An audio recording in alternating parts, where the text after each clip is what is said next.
If you have done much international travel or have acquaintances from different countries, you know that we all have our own take on familiar practices.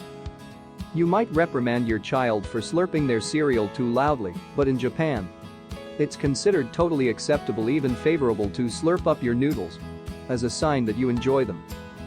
Your kids may tuck their teeth under the pillow for the tooth fairy to take in exchange for money. But kids in Greece throw them up on the roof for a magical pig to retrieve. Different traditions resonate in different places, depending on their culture, history, and geography. In this blog, we'll explore how potty training practices vary from country to country. Some of these ideas may make you glad that you live where you do, but you might find others to be worth emulating. Germany. When East Germany was under Soviet control during the Cold War, kids were taught to potty train en masse at state-run schools. They would sit on a potty bench, one long platform with several holes, until everyone had done their business. Nowadays, kids use a potty chair, Topfen, that can stand alone or clip to a toilet seat. Kids can start kindergarten as early as age 3 in Germany. So many parents potty train their children before their 3rd birthday. In addition, boys are taught to sit down on the toilet rather than stand and aim. And finally, most Germans are less skittish about nudity and have no qualms with seeing a little one running around diaper-less outside, as they master the art of potty training. Indonesia. If you discuss potty training with someone living in rural Indonesia, they may not know what you are talking about. While we teach our kids to make a distinct pivot from diapers to underwear, some Indonesians discourage the use of diapers early on. Kids standing in a ditch or rice field can simply go where they stand. In time, they learn to look for sanctioned holes in the ground or toilets. Since disposable diapers and washing machines for soiled cloth diapers aren't available in poor parts of Indonesia, this practice makes sense.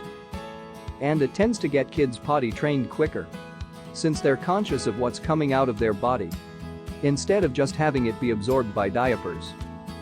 China. Toilet training practices in rural China are similar to those in Indonesia, though Chinese children are dressed in split pants, which feature an opening along the crotch seam. These traditional pants allow children to stay dressed without soiling their clothes when they need to relieve themselves. Most Chinese children are trained by age 2. Ivory Coast.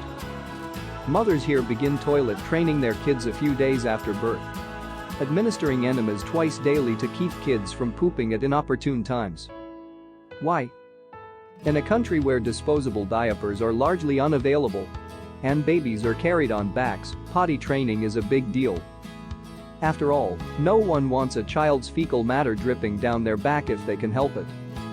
Sweden. Sweden offers public tax-subsidized daycare, and most parents start taking advantage of this when their child is about 1 year old. This means that many kids are potty training with their peers as part of their childcare experience. Daycares provide easy-to-access potty chairs that the kids can use throughout the day, with sticker charts for rewarding progress. Nothing like a little peer-to-peer competition to move things along. Of course, this has to be a joint effort with Swedish parents, so that they can reinforce good toilet training practices at home. Bolivia. As one of the poorest countries in South America, indoor plumbing is not widely available here. Mothers learn to watch their children for signs that they are ready to urinate, then whisk them outside to relieve themselves in designated places. They may use diapers at night and skip them altogether in the day. Vietnam. Mothers here use sound to potty train their children. They watch their babies closely from infancy to detect signs that they need to go to the bathroom, then hold them over the potty and whistle as they relieve themselves. By around 9 months, the moms initiate the whistling sound at opportune times to encourage their child to pee or poop. They continue this practice until the child no longer needs a reminder to use the bathroom. Meanwhile, back at the ranch. Now that we've finished our world tour, let's take a look at US potty training practices. A review published in Journal de Pediatria drew on 85 US toilet training studies to show a significant increase in the average potty training age in America.